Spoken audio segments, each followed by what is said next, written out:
আমি 50 বছর বয়সে প্রথমবার বিনিয়োগ শুরু করলাম এবং বলতে লজ্জা লাগছে প্রথম মাসেই টাকা হারালাম। হ্যাঁ, শুনে মনে হতে পারে এত বয়সে এসে বিনিয়োগ, এই বয়সে কি আর হয়। আমার নিজেরও প্রথম দিন মনে হয়েছিল খুব দেরি হয়ে গেছে, সবাই বাজারের হিসাব জানে, আমি কিছুই জানি না। একটা জরুরি কথা আগেই বলে নি, আমি কোনো ফাইন্যান্সিয়াল অ্যাডভাইজার নই। এটা আমার ব্যক্তিগত অভিজ্ঞতার গল্প, কোনো বিনিয়োগের পরামর্শ নয়। টাকা দেওয়ার আগে অবশ্যই নিজের রিসার্চ করো, প্রয়োজনে লাইসেন্সধারী অ্যাডভাইজারের সঙ্গে কথা বলো। কিন্তু আজ আমি তোমার সঙ্গে শেয়ার করব 3 মাসে আমি ঠিক কি কি শিখলাম, যা জানলে 50-এর পরেও নির্ভয়ে শুরু করতে পারবে। কারণ গল্পটা শুনলে বোঝা যাবে দেরি হওয়া আর না শুরু করা, এই দুটোর মধ্যে দূরত্বটা কত বিশাল।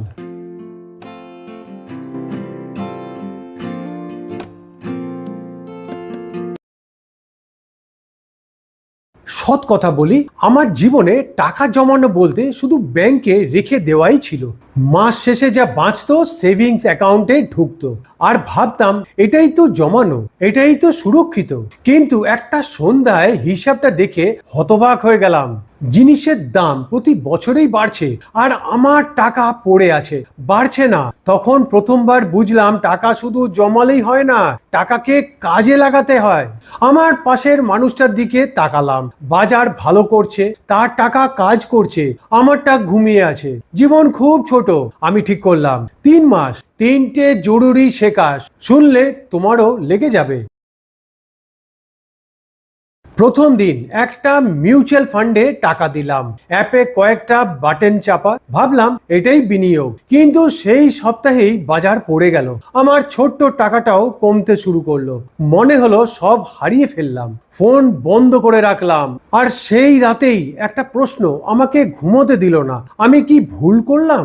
কিন্তু তারপর বুঝলাম আসল সমস্যাটা, আমি টাকা দেওয়ার আগে শিখিনি, কেউ জিজ্ঞেস করেনি তুমি টাকাটা কতদিন পরে লাগাবে, বাজার পড়লে তুমি কি পারবে বসে থাকতে।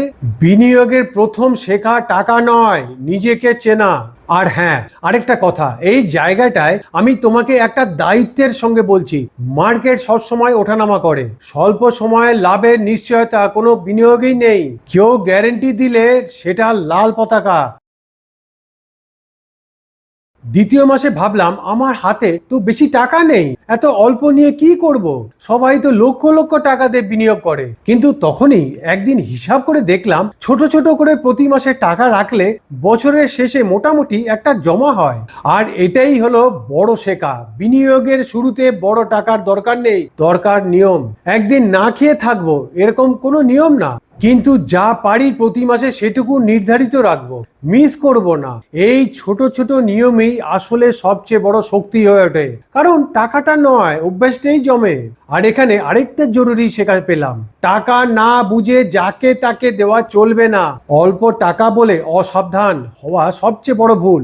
সেভিংস থেকে বিনিয়োগ আলাদা, জরুরি টাকা সবসময় হাতে রাখো। তৃতীয় মাস বাজার আবার একটু মাথা তুললো, আবার লগ্নিটাও ফিরে আসছে। কিন্তু এবার আমি বুঝলাম এটা ফিরে পাওয়া নয়, এটা সময়ের খেলা।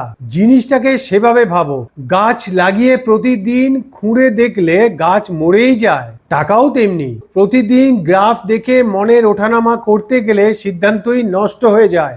আমার সবচেয়ে বড় শত্রু ছিল আমার নিজের মন। বাজার পড়লে ভয়, উঠলে লোভ, দুটোই বিপজ্জনক। আসল শেখা হলো বিনিয়োগ মানে ধৈর্য ধরা, মাসের পর মাস, বছরের পর বছর যেটা রাখছি সেটা ভুলে গিয়ে বাঁচা। এই স্ক্রিপ্টটা বানাতে গিয়ে আমি নিজেও অনেক কিছু শিখেছি, আর তাই এটা মনে হলো তোমাদের সঙ্গে শেয়ার করা দরকার। এতক্ষণ ধরে শুনছো, এটা আমার কাছে সত্যিই দামি।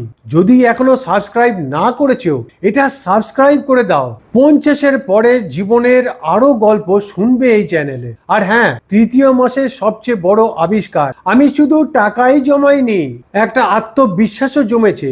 যে বয়সে সবাই ভাবে এখন আর কিছু হবে না, সেখানে এই চ্যানেলটা আর এই বিনিয়োগটাই আমাকে দেখালো শুরু করার বয়স বলে কিছু নেই। বুঝলেই তো, দেরিতে শুরু করাও দেরি না, দেরি শুধু তখনই যখন আমরা শুরুই করি না। 3 মাসে আমি কোটিপতি হইনি, সত্যি বললে আমি প্রায় কিছুই লাভ করিনি এখনো। বাজার ওঠানামাই করেছে, কিন্তু যা পেলাম সেটা অনেক বড়। একটা শৃঙ্খলা, একটা নিয়ম, একটা মাসিক শান্তি যে আমার টাকা এখন শুধু পড়ে নেই, আমার জন্য কাজ করছে। আর সবার শেষ কথাটা বলি, কেউ তোমাকে বলবে এই বয়সে আর বিনিয়োগ করে লাভ নেই, শুনো না। কারণ তুমি না শুরু করলে আরো 5 বছর পর আবার ঠিক একই কথা শুনবে, এই বয়সে আর লাভ নেই। শুরু করতে দেরি হয়নি, দেরি হবে শুধু না শুরু করলে। আজ এটুকুই বন্ধু, 3 মাসে যা শিখলাম পুরোটা শেয়ার করলাম। ভয়, ভুল আর শান্তি সব আবার একবার মনে করিয়ে দিই। এটা আমার অভিজ্ঞতার গল্প, পেশাদার পরামর্শ নয়। বিনিয়োগের আগে নিজে রিসার্চ করো, বিশেষজ্ঞের পরামর্শ নাও, টাকার সিদ্ধান্ত নাও কোনো ভয় থেকে নয়, ভালোবাসা থেকে। তোমার কি মনে হয় 50-এর পরে কি বিনিয়োগ শুরু করা উচিত, নাকি সত্যিই দেরি হয়ে গেছে? কমেন্টে লেখো, তোমার মতামতটা আমার কাছে সত্যিই দামি। আর এটা যদি কাউকে সাহায্য করে একটা শেয়ার করে দাও। পরের ভিডিওতে 50-এর পরের আরেকটা গল্প নিয়ে আসবো, মিস করো না। জীবনটা খুব ছোট, শুরু করে দাও।